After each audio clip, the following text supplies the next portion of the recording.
Hello বন্ধুরা, কেমন আছেন? টনি লিপি ব্লগ থেকে আবার নতুন ব্লগ নিয়ে চলে আসলাম আপনাদের জন্য। আমরা আজকে পাহাড় পরিদর্শন করছি। দেখেন কি সুন্দর, দূর দূরান্ত পর্যন্ত অনেক কিছু দেখা যায়। এখানে ভালো ক্যামেরা হলে আরো সবচেয়ে ভালো হতো। দূর দূরান্ত থেকে অনেক কিছু দেখা যাচ্ছে। আমরা কিন্তু বর্তমানে অনেক উপরে আছি। দেখেন নিচে কিন্তু সমতল ধানের জমি দেখা যাচ্ছে। ওই উপর থেকে দেখা যাচ্ছে ইন্ডিয়ার টাওয়ার দেখা যাচ্ছে। আপনারা দেখতে পাচ্ছেন কিনা? এগুলো হচ্ছে সব লিচু গাছ, সব দেশি লিচু। এখন শুকনা মৌসুম, তারপরেও এই লিচুগুলো ভালো ফলন হয়। দেখেন এখানে লিচু বাগান, তারপরে আপনার সুপারি গাছ, এগুলো লাগানো হয়েছে। এখানে জীবন জীবিকার মূল উৎপাদন হচ্ছে ফল ফলান্তি। তারপরে আপনার এখানে বর্ষাকাল মৌসুমে সবজি চাষ এগুলো করতে হয়। আমাদের যারা পাহাড়ি অঞ্চলে থাকে, বলতে গেলে জীবন চলা কিন্তু এত সহজ নয়, অনেক বড় কষ্টের। পরিশ্রম না করলে কিন্তু আপনি সাফল্য হবেন না। প্রচুর পরিমাণে আমাদেরকে পরিশ্রম করতে হবে। দেখেন এগুলোতে কিন্তু বর্ষাকালে কিন্তু আবার আলুর সিজনে আলু লাগানো হবে এগুলোতে। আর সুপারি গাছগুলো দূরত্ব বেড়ে উঠছে, কয়েকদিন পরে সুপারি হবে। আমরা এখন ডালে নামছি, অনেক ডাল, সাবধানে নামতে হবে,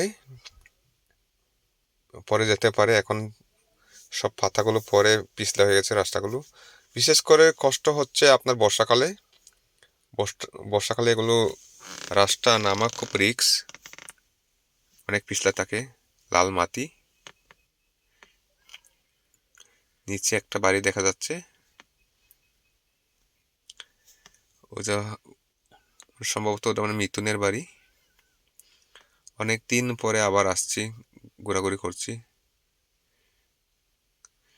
ডিসেম্বরে আসলে একটু ঘোরাঘুরি হয়, তাছাড়া তো হয় না। যতটুকু সময় পাই আপনাদেরকে আমি দেখানোর চেষ্টা করছি। মানে বাড়িতে কেউ নেই, বাচ্চা পোলাপান আছে। কার কে ছেলে মেলে আসলে বুঝতে পারছি না আমি, অনেক দিন পরে আসলাম। হুম, ওই যে দেখতে পাচ্ছি একজন, ওনার নাম হচ্ছে অজিত, এই বাড়ির ছেলে। ও শহরে থাকে। দেখেন কত উপরে বাড়ি, চিন্তা করেন কত নিচে ডাল। আর রাস্তাগুলো হচ্ছে খুব ভয়ঙ্কর রাস্তা, বিশেষ করে বর্ষাকালে এগুলো সাবধানে আপনাকে হাঁটাচলা করতে হবে। যদি পিছতে পড়ে চলে যায়, একবার নিচে পড়ে যাবেন একবারে। এগুলো সব নটকন গাছ, বর্ষাকালে প্রচুর ফলন হয়, এগুলো লাগানো হয়েছে। বর্ষাকালে এগুলো ফলন হওয়াতে ভালো টাকা ইনকাম হয়, ম্যাক্সিমাম না হলেও ইনকাম 4-5 লাখ টাকা যদি গাছ থাকে। এগুলো হচ্ছে মরিচ গাছ, দেখছেন কি সুন্দর। একটা গাছ ম্যাক্সিমাম হলেও 3-4 বছর খাওয়া যায় এগুলো। এটা আমার এক চাচার ঘর, চাচা এখন বেঁচে নেই বর্তমানে। দেখেন কত ডাল, কত নিচে। আগে ওই নিচে থেকে পানি তুলে আনা হইতো, এখন আর আনা হয় না।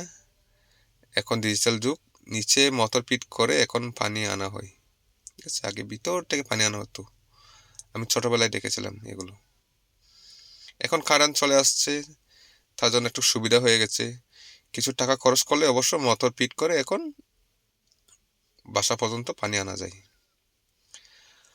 হাঁটতে হাঁটতে পাইলানি আমি প্রায় আমার বাসায় চলে আসছি, কাছাকাছি। দেখেন কত বড় বড় নটকন গাছ, পুরা ছায়া হয়ে রয়েছে এগুলো, শ্যামা। এখানের মাটিগুলো ভালো, তার জন্য এগুলো সুন্দরভাবে গাছপালা হয় এবং ফলন হয়।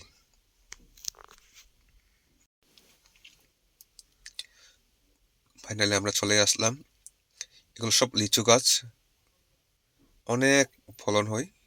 আমার ছেলে, আমার শালি দাঁড়িয়ে রয়েছেন, ভালো থাকবেন, সুস্থ থাকবেন। আবার নতুন কোনো ব্লগে দেখা হবে। Tata, bye bye.